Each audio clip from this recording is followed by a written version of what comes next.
There's a quote that's been repeated for generations. If you think you can, or you think you can't, you're right. People hear it and treat it like motivational wallpaper, something that sounds nice but doesn't change anything. But if you slow down and actually sit with it, you realize it isn't motivation at all. It's a warning. Because what you believe about yourself doesn't just shape your mood, it shapes your behavior. And your behavior shapes your life. The mind decides before the body does. Here's the bleak truth. Long before you quit on your goal, you quit in your mind. That's where it starts.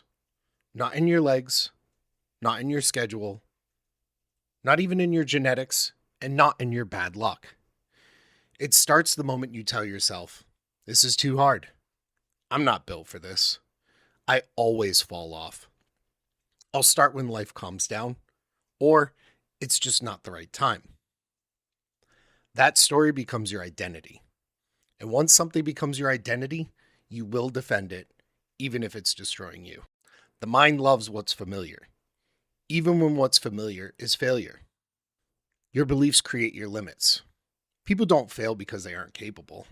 They fail because they've already decided that they are. They treat discomfort like danger. They treat obstacles like stop signs. They treat setbacks like proof. And instead of saying, this is part of the process, they say, this must mean I'm not meant for it. That's the lie. Life doesn't reward potential. Life rewards proof. If you want more strength, you lift. If you want more discipline, you practice restraint. If you want more confidence, you keep promises to yourself. Belief doesn't come first, evidence does. The war between who you are and who you keep claiming you want to be. Every day you live one of two lives. The life your current habits support, or the life you say you want. And those two lives usually don't match. That disconnect creates frustration, creates guilt, creates that stuck feeling. But the fix isn't complicated. It's painful. Because it requires one thing. You must stop negotiating with the version of you that wants comfort. Your future doesn't require more motivation. It requires fewer excuses. If you think you can, prove it. There's nothing wrong with positive thinking, but let's be real. Confidence without action is delusion. If you want to become someone new, you need a new standard. The disciplined mind doesn't wait for belief. The disciplined mind builds belief through action. It doesn't say, I hope I can. It says, watch me. It doesn't say, I'll try. It says, this is what I do now. If you think you can't, you'll never last long enough to find out. One of the most tragic realities in this life is some people never see what they're capable of because they keep quitting before the breakthrough. They keep abandoning the process the moment it gets uncomfortable. They think discomfort means failure, but discomfort is just the receipt for growth. You want results? Get comfortable being uncomfortable.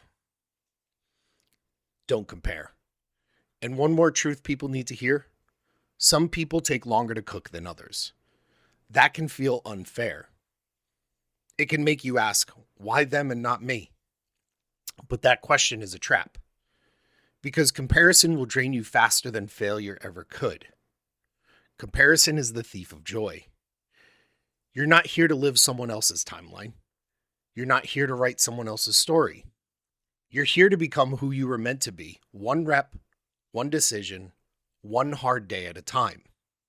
So keep going, even when it's quiet, even when you feel like nothing is happening. Because it is happening. You're being built. And when it's time, it won't be luck. It'll be earned. So yes, if you think you can or you think you can't, you're right. Not because the universe is cruel, but because your beliefs determine your efforts. Your efforts determine your consistency. Your consistency determines your identity. And your identity determines your outcome. Choose wisely, because your mind is always listening. And if you're listening to this, you're not alone. There's a whole world of people quietly trying to become better for themselves and for the communities who depend on them.